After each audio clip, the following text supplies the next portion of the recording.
Hi there, Sandra here. I've got a design for you for a Christmas cracker box. Now I've just put this together. It's very easy to put together, so there wasn't much point in my showing you that on video. It's done with a single cut.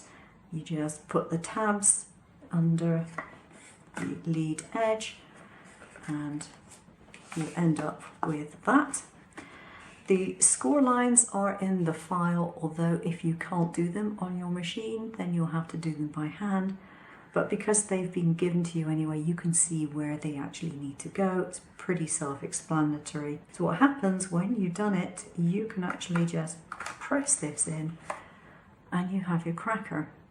It does have a small hole either end, so you do want to make sure that if you put a small present in there, you wrap it in tissue or something so it doesn't fall out.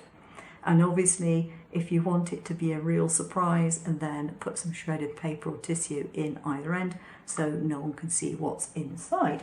To finish it off, I have used a bow maker, which is just one of these things, pegs in a stand, to make a nice bow.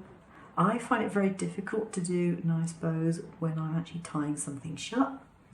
So what I'm going to do is to get a glue gun, put a dab of glue on the back of here and just put it onto the rest of the ribbon, and then I can put that in here and I can just twist it in and have the bow sat on the top.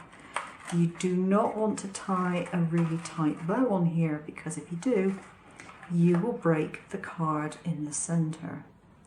The other thing that I've made in the file are some holly leaves, and again I'm going to put these on my box. These little things I purchased in the local shop. Lots of places sell these little fluffy balls. Just thought they looked fun. A dab of glue on there, and there we have it, the Christmas cracker box. Now I used a plain card so that you could see the design more easily, but obviously you can use whatever designer card you like, Christmas themed or otherwise, and it's just a fun container for a small present.